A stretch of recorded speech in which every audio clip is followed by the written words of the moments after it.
നമ്മളെ ഫോണിലുണ്ടല്ലോ ചില ആളുകൾക്ക്. എന്നോടൊരാൾ നാളെ ചോദിച്ചു, ഹലോ ഈ സൗണ്ട് പരിചയമല്ലേ ചോദിച്ചു. ആ മുഖ്യമന്ത്രി അല്ലേ എന്ന് ചോദിച്ചാൽ, അല്ലാതെ പിന്നെ ഇപ്പോൾ ആരെയും നമ്മൾ ചോദിക്കണ്ടേ അല്ലേ? എല്ലാവർക്കും പരിചയമുള്ള സൗണ്ടും മറ്റുമൊക്കെ അത് അങ്ങനത്തെ ആൾക്കാർ തന്നെ.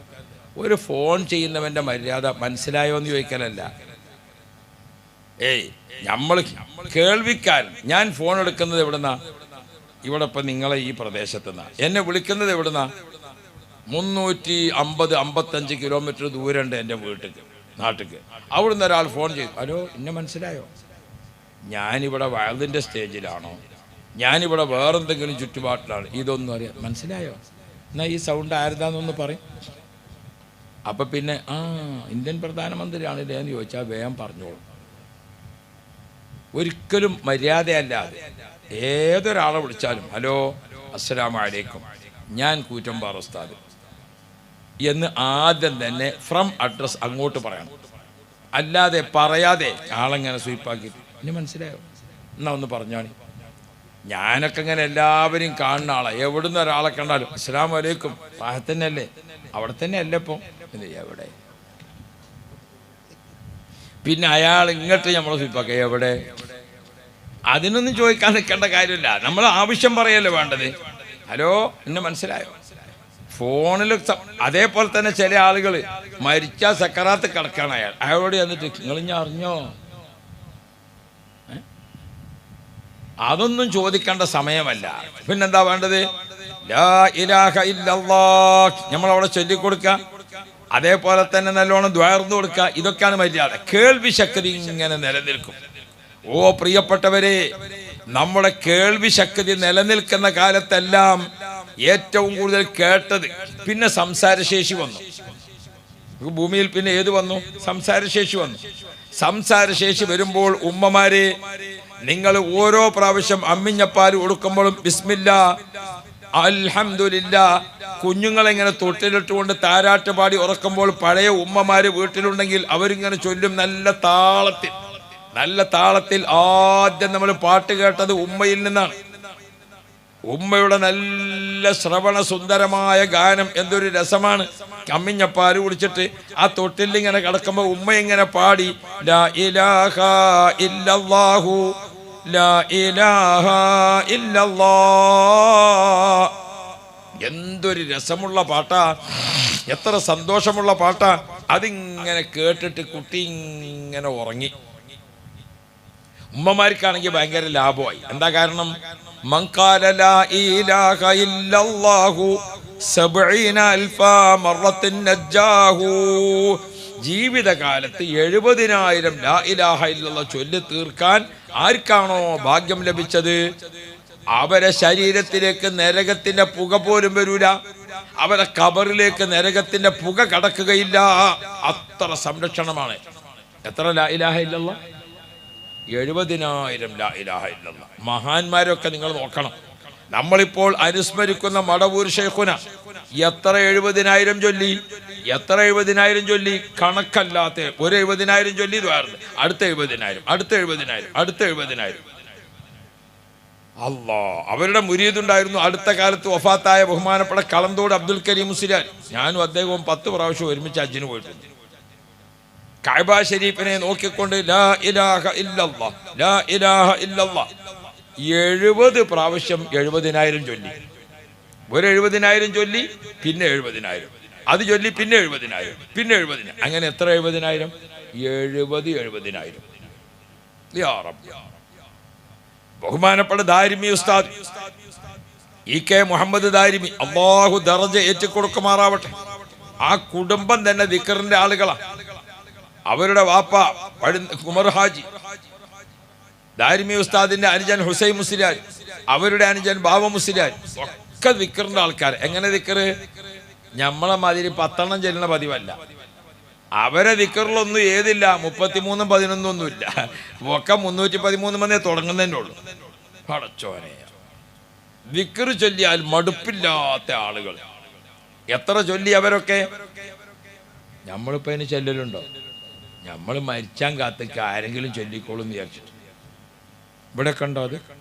മരണ വീട്ടിൽ ഇങ്ങനെ മുത്താലിമ്യങ്ങളും എല്ലാവരും വന്നിട്ട് ഒരു 70,000 ചെല്ലൽ ഇവിടെ ഉണ്ടോ? ഇവർ ചെല്ലുന്ന വിചാരിച്ചിട്ട് കാത്തു നിൽക്കേണ്ട, ജീവിതകാലത്ത് ചൊല്ലിക്കോളി. ഇപ്പം കുട്ടികളൊക്കെ ഇങ്ങനെ കാത്തിക്കാണ്, പുതിയ തലമുറയൊക്കെ. തൗബ ചെയ്യാനൊന്നും ഇപ്പോൾ ആൾക്കാരെ വിളിച്ചിട്ട് കാര്യമില്ല. എന്താ, അത് മരിച്ചാൽ ഉസ്താദ് തൗബ ചെയ്തോളും. അതേതാ തൗബ? ഉസ്താദേ, മയ്യത്തെ പള്ളിയിൽ കൊണ്ടുവന്ന് വെച്ചാൽ നമ്മുടെ നാട്ടിലൊക്കെ ഉസ്താദ്മാർക്കൊരു തൗബ ഉണ്ട്. ഇവിടെയൊക്കെ അല്ലേ അത്? നല്ല തന്നെയാണ്, ഞാനും ചെയ്യാറുണ്ട്, വേണ്ട തന്നെയാണ്, നല്ല കാര്യമാണ്, നല്ല സമയമാണ്. അപ്പോൾ നസീഹത്തിന് 10 മിനിറ്റിന്. അപ്പം എന്താ പറഞ്ഞത്, നമ്മുടെ മുമ്പിലിരിക്കുന്ന ഈ ജനാസ, ഇത് നമ്മുടെ പിലാക്കൊമ്പത്തെ ചേക്കുട്ടി എന്ന ആളുടേതാണ്. ഇദ്ദേഹം നമ്മുടെ നാട്ടിൽ ഈസ്റ്റ് വെസ്റ്റ് നടന്നിരുന്ന ആളാണ്. ഇയാൾ നമ്മളുമായിട്ട് അത്രയധികം ബന്ധപ്പെട്ട് നിന്നതാണ്. ഇയാളുമായി ആർക്കെങ്കിലും പൊരുത്തപ്പെടാത്ത വാക്കടപാടുകൾ ഉണ്ടെങ്കിൽ അത് നമ്മളൊക്കെ അള്ളാനെ വിചാരിച്ച് പുറത്തു കൊടുക്കണം. അപ്പം നമ്മളൊക്കെ മനസ്സിൽ നിന്ന് വിട്ടു എന്ന് കരുതുക അല്ലേ? അങ്ങനെ രണ്ടാമതൊരു പാർട്ട് പറയലുണ്ട്. അതെന്താ, ഇയാളുമായി ബന്ധപ്പെട്ടുകൊണ്ട് സാമ്പത്തിക ഇടപാടുണ്ടെങ്കിൽ, ഹക്കടപാടുകൾ ഉണ്ടെങ്കിൽ അതൊക്കെ എന്താ ചെയ്യേണ്ടത്? ഒരു പള്ളിയിൽ ഇൻ്റെ മാതിരി ഒരു സാധു മൊയ്ലാർ വന്നതാണ്. അയാളവിടെ ഇങ്ങനെ പരിചയപ്പെട്ട് വരുന്നുള്ളൂ. അപ്പോൾ ഒരു ചെറുപ്പക്കാരൻ്റെ മുഹമ്മദ് അലി, ഓൻ്റെ വാപ്പയാണ് മരിച്ചത്. അപ്പം മയ്യത്ത് മുന്നിൽ വെച്ചിട്ട് അദ്ദേഹം പറഞ്ഞു, ഈ മരണപ്പെട്ട വാപ്പാക്ക് എന്തെങ്കിലും സാമ്പത്തിക ഇടപാടുണ്ടെങ്കിൽ മൂത്ത മകൻ മുഹമ്മദ് അലി ഉണ്ട്, അവനോട് ചോദിക്കണമെന്നോ. അപ്പം രണ്ടാമത്തെ സ്വപ്നം ഒരാൾ പറഞ്ഞു, മുഹമ്മദ് അലി അവൻ തരാനുള്ളത് തന്നാൽ മതിയായിരുന്നു. വാപ്പാൻ്റെത് പിന്നല്ലേ. ഞാൻ എല്ലാവരോടും ഓർമ്മപ്പെടുത്തുന്നത്, മുഹമ്മദ് അലിനെ കണ്ട് മരിച്ചാൽ നിൽക്കണ്ട. നമ്മളെ ഹയാത്ത് കാലത്ത് വല്ല ഖൈറും ചെയ്യാൻ വിചാരിച്ചിരിക്കണമെങ്കിൽ നമ്മൾ തന്നെ ചെയ്തോളി. മുഹമ്മദ് അലി ചെയ്തെങ്കിൽ ചെയ്ത്, മനസ്സിലായോ? ആരെങ്കിലുമൊക്കെ വന്ന് 70,000 ചെല്ലും എന്ന് വിചാരിച്ച് കാത്തു നിൽക്കലല്ല. ഹയാത്ത് കാലത്ത്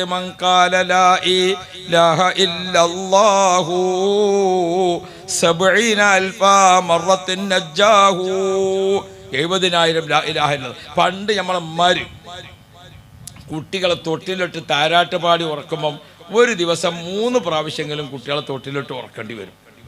3 പ്രാവശ്യമെങ്കിലും. അപ്പം ഉമ്മ ഒരിക്കൽ കുട്ടനങ്ങനെ തൊട്ടിൽ താരാട്ട് പാടി ഉറക്കണ സമയത്ത് ലാ ഇലാഹ ഇല്ലല്ലാഹു ലാ ഇലാഹ ഇല്ലല്ലാഹ്, കുട്ടി ഉറങ്ങിയാലും ഉറങ്ങിയിട്ടില്ലെങ്കിലും ഉമ്മ 33 ചൊല്ലും.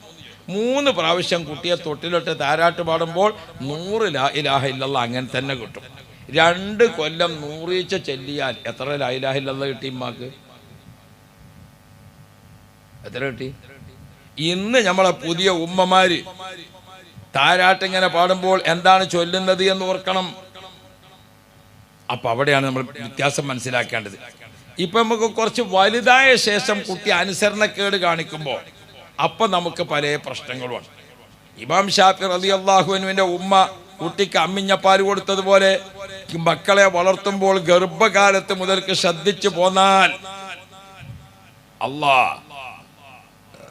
ഉമ്മ ഗർഭകാലത്ത് തന്നെ ഇങ്ങനെ ശ്രദ്ധിച്ചിങ്ങനെ പോന്നിട്ട് കുട്ടിയെ 2 കൊല്ലം വളർത്തിയാൽ ആ കുട്ടിയെ മോനെ അല്ലെങ്കിൽ മോളെ എന്ന് ഉമ്മ വിളിച്ചാൽ ആ വിളിക്ക് ഉത്തരം കുട്ടി നൽകൽ എങ്ങനെ? മോളെ എന്ന് വിളിച്ച ചുണ്ട് കൂടുമ്പോൾ ഉമ്മയുടെ കാൽക്കൽ കുട്ടി എത്തിയിട്ടുണ്ടാവും. മോനേന്ന് വിളിച്ചാൽ മുറ്റത്ത് കളിച്ചുകൊണ്ടിരിക്കുന്ന മോനെ മോനേന്ന് വിളിച്ചാൽ കുട്ടി ഓടി ഉമ്മയുടെ കാൽക്കലെത്തും. ചുണ്ട് കൂടുന്നതിന് മുമ്പ് അവിടെ എത്തും കുട്ടി. അതിനങ്ങനെ വളർത്തണം. അമ്മിഞ്ഞപ്പാൽ കൊടുക്കുന്നത് മുതൽ ഗർഭകാലം മുതൽ. നമ്മളെ കുട്ടികളപ്പം മോനേന്ന് വിളിച്ചാൽ മോൻ അവിടുന്ന് ഏന്ന് പറയും. അതന്നെ, മോൻ്റെ സൗണ്ടൊന്ന് കേൾക്കാൻ അത്ര തന്നെ ഉണ്ടാവുള്ളൂ. ഇനി ഓൻ അങ്ങോട്ട് വരണമെങ്കിൽ വേറെ പറയണം. എന്നാൽ തന്നെ ഓൻ വരുമോ വരൂലേ എന്നുള്ളത് വേറെ പ്രശ്നമാണ്. ആളടയിൽ നിന്ന് മക്കളെ വിളിക്കാൻ നിൽക്കുമ്പോൾ ഒന്ന് ആലോചിച്ച് വിളിച്ചാൽ മതി. മോനെ വാപ്പ വിളിച്ചിട്ട് വന്നില്ലെങ്കിൽ ആളടയിൽ നമുക്കൊരു മോശം വരും അല്ലേ? വാപ്പ വിളിച്ചിട്ടും വരാത്ത മകനാണെന്ന് അവനൊരു ചീത്തപ്പേരും വരും. വാപ്പ വിളിച്ചിട്ടും കൂടി മകൻ വന്നിട്ടില്ല എന്നുള്ള വർത്താനൊക്കെ നമ്മളെ നാട്ടിലങ്ങനെയാണ്. ചെറിയ സംഗതി കിട്ടിയാൽ മതിയല്ലോ അല്ലേ? ഇപ്പം എല്ലാ സംഗതി അങ്ങനെയാണ്. പണ്ടൊക്കെ നമ്മളെ നാട്ടിലൊക്കെ ഒരു ചെറിയ ചായപ്പീടി ഉണ്ടായിരുന്നു. ചായ കുടിക്കാനൊരു പുട്ടും ചായയും ഒക്കെ കുടിച്ചുകൊണ്ട് ആ പീടിയക്കൊലയുമ്മലാണ് മന്ത്രിസഭ ഉണ്ടാക്കലും നമ്മളെ മന്ത്രിസഭ തകരലും തെരഞ്ഞെടുപ്പ് നടക്കലും ജയിക്കലും ഒക്കെ. ആ പീടിയക്കൊലയിൽ ഇങ്ങനെ ഇരുന്നിട്ട് ജയം തീരുമാനിക്കും, തോൽവി തീരുമാനിക്കും. ഇപ്പം പിന്നെ അങ്ങനത്തെ ചായക്കടല്ല. ഇപ്പം മകര് ബിസ്കരിച്ചൊക്കെ ചാനലിൻ്റെ മുമ്പിൽ ഇരുന്നിട്ട് ഈ ചായക്കടയിലെ വർത്താനൊക്കെ അപ്പം അതിൻ്റെ മുമ്പിൽ ഒരു വിവരമില്ലാത്ത ആൾക്കാർ ഇങ്ങനെ പറയാം. അവിടുത്തെ സാധ്യത, ഇവിടുത്തെ സാധ്യത, മറ്റോടത്തെ സാധ്യത. ക്യാ ഫായിദ ഹൈ? ഇതൊക്കെ കഴിഞ്ഞിട്ടാണ് എണ്ണി വെക്കാന്നല്ലാതെ. ഇന്നാളൊരാളോട് നോൽമ്പിന് ചോദിച്ചു, മോനെ ഇന്ന് നോമ്പെത്തരായി എന്ന് ചോദിച്ചു. മറ്റേ മാസം കാണുമ്പോൾ നിർത്തും ഉസ്താദേ. അപ്പോൾ എത്രയാണെന്നൊന്നും എണ്ണാൻ നിന്നിട്ടില്ല. മാസം മറ്റത് കാണുമല്ലോ, അതുവരെയാണ് നോൽക്കാൻ. അള്ളാഹു നമുക്ക് ഖൈറ് തരട്ടെ. അള്ളാഹു റബ്ബി. ഒരു കുട്ടി ബക്കറ്റുമായിട്ട് വരുന്നുണ്ട്. വരുന്ന കുട്ടിയും ചെറുതാണ്, ബക്കറ്റ് അതിലാറും ചെറുതാണ്. പക്ഷേ നിങ്ങൾ കൊടുക്കണ പൈസ അതിനനുസരിച്ച് ചെറുതാക്കരുത്. നമ്മൾ ഈ ചെറിയ കുട്ടിയായിരുന്ന സമയത്ത് റമളാനിലൊക്കെ വയലിന് പോയാൽ കുറച്ച് ആൾക്കാരുള്ള പള്ളിയിൽ നിന്ന് വയൽ പറഞ്ഞാൽ നല്ലോണം പൈസ കിട്ടും. കാരണം ഓരെല്ലാവരും ഒരു 50-100 എടുത്തുങ്ങാണ്ട് ഒരു സംഖ്യ ആക്കും. കുറേ ആളുണ്ടാകുമ്പോൾ ഒക്കെ 5 ഉറുപ്പ്യ കൊടുക്കുക. ബക്കറ്റ് നിറഞ്ഞ് നിൽക്കുന്നുണ്ടാവും. അത് എണ്ണി നോക്കിയാൽ ഐസ് വാങ്ങി മടിയിലിട്ട മതിരാ. കോല് മാത്രമേ കുറച്ച് കഴിഞ്ഞാൽ ഉണ്ടാവുള്ളൂ. അപ്പോൾ അള്ളാഹു തആല നമുക്ക് ഖൈറ് തരട്ടെ. എല്ലാവരും നല്ലോണം സംഭാവനയൊക്കെ കൊടുക്കണം. അള്ളാഹു തആല റഹ്മത്ത് ചെയ്യട്ടെ. നമ്മളെ സഹോദരിമാരുടെ അടുത്തേക്ക് പിരിവ് പോകണില്ലേ? അല്ലേ? എന്താണ് ആശുപത്രിയുടെ സ്ത്രീകളുടെ അടുത്തേക്ക് പോകണില്ലേ? അവരുടെ അടുത്തൊക്കെ പോകണം. അവർ വീട്ടിൽ നിന്ന് ഇറങ്ങുമ്പോൾ തന്നെ എല്ലാ നാട്ടിലും എനിക്കറിയാം, ഉമ്മമാർ വീട്ടിൽ നിന്ന് ഇറങ്ങുമ്പോൾ തന്നെ പഴയ കാലത്ത് 5 രൂപയും 10 രൂപയും കൊണ്ടാൽ പോരാ. ഇപ്പോൾ 50-100 ആയിട്ടാണ് പോരാ. 5-10 ഇപ്പോൾ ഒരാളും കൊടുക്കൂല. ഇപ്പോൾ ഒക്കെ ഉമ്മമാരൊക്കെ വയലിന് വരുമ്പോൾ ഒരു 50 ഉറുപ്പ്യ 100 ഉറുപ്പ്യ ബക്കറ്റിലിടാൻ കരുതി വരും. പിന്നെ നിങ്ങളത് വാങ്ങാൻ വേണ്ടി പോയില്ലെങ്കിൽ പെണ്ണുങ്ങൾ പറയും, ആ കൂറ്റമ്പാറ ഉസ്താദ് എന്ന് പറഞ്ഞിട്ടൊരാൾ ഇവിടെ വയലിന് വന്നു, അന്നൊരു 100 ഉറുപ്പ്യ കൊടുക്കാനും കൂടി പറ്റിയില്ല. അങ്ങനത്തെ വയലാണ് അയാൾ പറഞ്ഞത്. എൻ്റെ പേരിലൊരു കേസ് ഉണ്ടാക്കരുത് നിങ്ങൾ. അള്ളാഹു തആല നമ്മളെ ഉമ്മമാർക്കൊക്കെ നീ ഖൈർ കൊടുക്കണേ അല്ലാ. എല്ലാവർക്കും നീ സന്തോഷം കൊടുക്കണേ അല്ലാ. ഹബീബുന മുഹമ്മദ് മുസ്തഫ നമ്മൾ ഓർമ്മിപ്പിക്കുന്നുണ്ട്, ഹയാത്ത് കാലത്ത് ഇങ്ങനെ ദിക്ർ വർദ്ധിപ്പിച്ചു ചൊല്ലണം. 70,000 ദിക്ർ ചൊല്ലിയാൽ എത്രയാണ് ഇതിൻ്റെ പ്രതിഫലം? അപ്പോൾ എൻ്റെ പ്രിയപ്പെട്ടവരെ, അമ്മിഞ്ഞപ്പാല് കൊടുത്തുകൊണ്ട് കുട്ടി വളരുന്ന കാലത്ത് തന്നെ കുട്ടി ദിക്ർ കേട്ടുകൊണ്ട് വളരട്ടെ, ഖുർആൻ കേട്ടുകൊണ്ട് വളരട്ടെ. അത് ഗർഭാശയത്തിൽ നിന്ന് ആരംഭിച്ചുകൊണ്ട് തന്നെ തുടങ്ങും. ഭക്ഷണം, ഭക്ഷണത്തിൻ്റെ പൊതി കയ്യിൽ കിട്ടിയാൽ നല്ല റാഹത്താണ്. പിന്നെ എനിക്കും സന്തോഷമാണ്. അതും പിടിച്ചിട്ട് അധികം ഇരിക്കാൻ പറ്റില്ല. അതുകൊണ്ട് നമുക്ക് ദ്വാരക്കാൻ എളുപ്പമായി. അള്ളാഹു തആല ഖൈറ് തരട്ടെ. എന്നാൽ കൊടുക്കാം ആളുകൾക്ക്, അല്ലേ? ആ സ്ത്രീകൾക്ക് കൊടുത്തോ? അവർക്ക് ആദ്യം കൊടുക്കണം, അല്ലേ? വീട്ടിൽ നിന്ന് അവർക്ക് ആദ്യം കിട്ടി ശീലമായില്ലേ, അതുകൊണ്ട് അവർക്ക് തന്നെയാണ് ആദ്യം കൊടുക്കേണ്ടത്. നമ്മളെ ആണുങ്ങളെ വിചാരം നമുക്കാണ് ആദ്യം കിട്ടുന്നത് എന്നാ. നല്ല വിചാരം നമ്മളെ രക്ഷപ്പെടുത്തട്ടെ. അല്ലേ? പെണ്ണുങ്ങൾ രുചി നോക്കാത്ത ഒരു കറി ഇതുവരെ കിട്ടിയിട്ടുണ്ടോ? ഇനി നമ്മളെ നാട്ടിലൊരു ചെറുപ്പക്കാരൻ പറഞ്ഞു, ഉസ്താദെ ഭാര്യയ്ക്ക് തീരെ ഭക്ഷണം വേണ്ട. എങ്ങനെ വേണ്ടി വരുന്നത്? 1 കിലോ ഇറച്ചി വാങ്ങി, അതിവിടെ മേശപ്പുറത്തെത്തിയപ്പോഴേക്ക് 600 ഗ്രാമുള്ളൂ. അപ്പം അതെന്താ, 100 ഉപ്പുണ്ടോ നോക്കി, 100 ഗ്രാം മുളകും മസാലയും ഒക്കെ പിടിച്ചിട്ടുണ്ടോ നോക്കി, 100 ഗ്രാം എന്തായി വേവ് ഭാഗമായിട്ടുണ്ടോ നോക്കി. 400 ഗ്രാം ഓള് നേരത്തെ കഴിക്കൽ കഴിഞ്ഞിക്കണ്. പിന്നെ ഓക്ക് ഭക്ഷണം വേണ്ടി വരിക. ഞാൻ ഇവനോട് ചോദിച്ചു, നീ അതിന് ബേജാറായിട്ട് കാര്യമല്ല. അള്ളാഹു റബ്ബി, അത് നമ്മളെ സഹോദരിമാർക്ക് അള്ളാഹ് കൊടുത്തൊരു സൗഭാഗ്യമാണ്. അതിനെ നമ്മൾ അംഗീകരിച്ചു കൊടുക്കണം. അള്ളാഹു ഓൽക്ക് റഹ്മത്ത് ചെയ്യട്ടെ. നിങ്ങളൊരൊറ്റൊന്നൊരു ആമീൻ പറയുന്നില്ലല്ലോ. എന്തെങ്ങളെ ഭാര്യമാർ പെങ്ങന്മാരോടൊക്കെ നിങ്ങൾക്കൊരു വെറുപ്പുള്ള പോലെ. നമ്മളെ നാട്ടിലൊക്കെ വേദ പറയുമ്പോൾ അവർക്കൊക്കെ ഖൈർ കൊടുക്കട്ടെ അറിയുമ്പോൾ എല്ലാവരും ആമീൻ പറയും. എന്തുകൊണ്ട്? ഭാര്യമാരും ഉമ്മമാരും ഓൽക്ക് ഖൈറുണ്ടെങ്കിൽ നമ്മളെ വീട്ടിലൊരു സമാധാനമുള്ളൂ, അല്ലേ? അള്ളാഹുവേ, ഞങ്ങൾക്ക് എല്ലാവർക്കും നീ ഖൈറ് തരണേ അല്ലാ. അത് ശരി, നിങ്ങളെ ഒഴിവാക്കിയോ എന്ന് വിചാരിച്ചിട്ടാണ് നിങ്ങൾ ആമീൻ പറയാതിരുന്നത്. അൽഹംദുലില്ലാ, അള്ളാഹു റഹ്മത്ത് ചെയ്യട്ടെ. ഹബീബുന മുഹമ്മദ് മുസ്തഫ. ഇരിക്കുന്ന ആളുകൾ എവിടേക്കും നോക്കേണ്ടതുമില്ല, അനങ്ങേണ്ടതുമില്ല. ഭക്ഷണത്തിൻ്റെ പൊതി നിങ്ങളെ കയ്യിൽ കിട്ടും, എല്ലാവർക്കും കിട്ടും. എന്തേ മക്കളെ, 2 ആൾ ഒരു റൂട്ടിൽ തന്നെ പോകുന്നു, ഒന്നൊരു ഭാഗത്തും പോകുന്നൂടായിരുന്നില്ലേ? ഇവരിങ്ങോട്ടാണ് പോകുന്നത് നിങ്ങൾ അറിഞ്ഞിട്ടില്ല, അല്ലേ? അതാണ്. ആയിക്കോട്ടെ, നിങ്ങൾ എത്തിയിടത്ത് നിങ്ങൾ കൊടുത്തോളി. എല്ലാവർക്കും ഭക്ഷണത്തിൻ്റെ പൊതി കിട്ടും, ഉറപ്പാണ്. അഥവാ കിട്ടിയിട്ടില്ലെങ്കിൽ അടുത്ത ബറാത്തിന് നന്നാക്കി ഓതുക.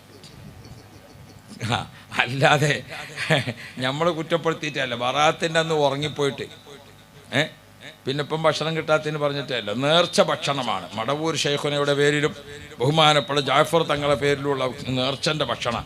നേർച്ച ഭക്ഷണം ഒരു ഔഷധമാണ്, അതൊരു മരുന്നാണ്. ബിസ്മി ചൊല്ലി അല്പമായി അൽഹംദുലില്ലാ ചൊല്ലി അള്ളാഹുവിനോട് ഖൈറിനെ തേടിക്കൊണ്ട് കഴിക്കുക. അപ്പം അത് ഔഷധമായി വരും. അള്ളാഹുവെ നീ കബൂലാക്കണേ അല്ലാ. ഈ ഭക്ഷണം കൊടുക്കുന്നതിന് വേണ്ടി മാംസം നൽകിയവർ, അതേപോലെ തന്നെ അരി നൽകിയവർ, അതിന് സഹായിച്ചവർ, അത് കഷ്ടപ്പെട്ട് പാകം ചെയ്തവർ, എല്ലാവർക്കും നീ റഹ്മത്ത് കൊടുക്കണേ അല്ലാ, എല്ലാവർക്കും നീ ബർക്കത്ത് കൊടുക്കണേ അല്ലാ. അൽഹംദുലില്ലാ അൽഹംദുലില്ലാ. ഇവിടെ ഒരു പാത്രം മുഴുവനോടെ വെച്ച് പോയിട്ടുണ്ട്. ഞങ്ങൾക്ക് രണ്ടാക്കുവാണോ എന്നറിയില്ല. നമ്മൾ രണ്ടാളെല്ലാം ഇപ്പോൾ സ്റ്റേജിലുള്ളൂ അല്ലേ?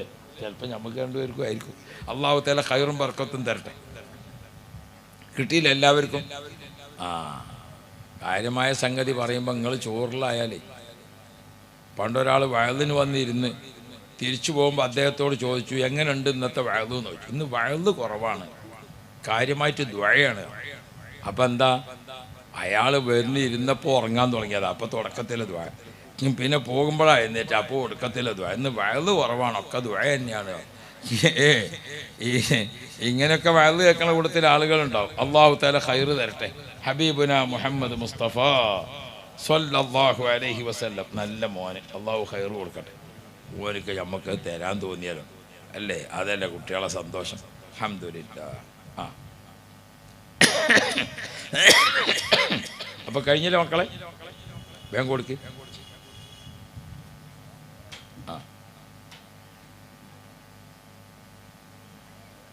ആശംസിലാരെ ഈ കുട്ടികളൊക്കെ നമ്മളെ വളണ്ടിയർമാരാണ്, നമ്മളെ കുട്ടികളാണ്. ചെറുപ്പക്കാർ കുട്ടികളൊക്കെ പഠിക്കുന്ന കുട്ടികളായിരിക്കും. +1 +2 അങ്ങനെ തുടങ്ങി ഡിഗ്രിയൊക്കെ പഠിക്കുന്ന മക്കൾക്കൊക്കെ ഉന്നത വിജയം നൽകണേ അല്ലാഹ്.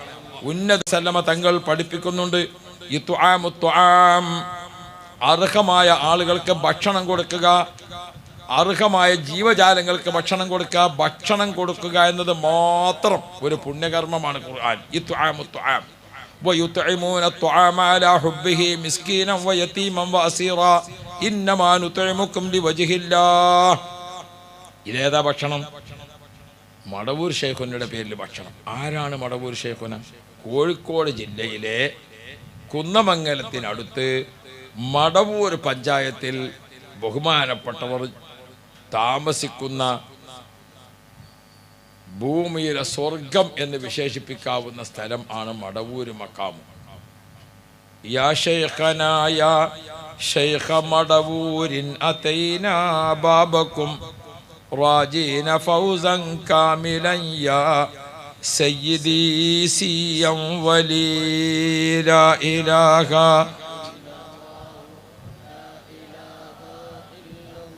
അല്ലാഹ് ലാ ഇലാഹ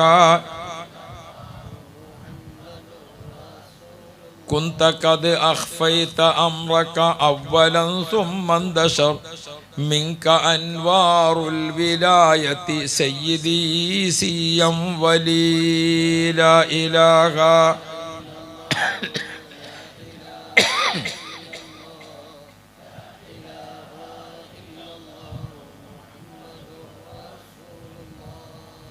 മടവൂർ ശൈഖുനയുടെ ഏറ്റവും നല്ല ജീവിച്ചിരിക്കുന്ന ബോധ്യപ്പെടുന്ന കറാമത്ത് നമ്മുടെ കോഴിക്കോട് മലപ്പുറം ജില്ലയിൽ നിറഞ്ഞു നിൽക്കുന്നുണ്ട്. അതെന്താ? ഒരു ഗ്രാമത്തിൽ ഒരു ചെറിയ മദ്രസ, ഒരു ചെറിയ പള്ളി, ആ പള്ളിയും മദ്രസയും, ആ മദ്രസയിൽ പഠിക്കുന്ന കുട്ടികൾ, ആ മദ്രസയിൽ പഠിപ്പിക്കുന്ന ഉസ്താദുമാര്, അവർക്ക് അവരുടെ ശമ്പളം, ഒരു വർഷത്തെ ചെലവ്, ഈ സംഗതികളൊക്കെ നടന്നു പോകുന്ന എങ്ങനെ?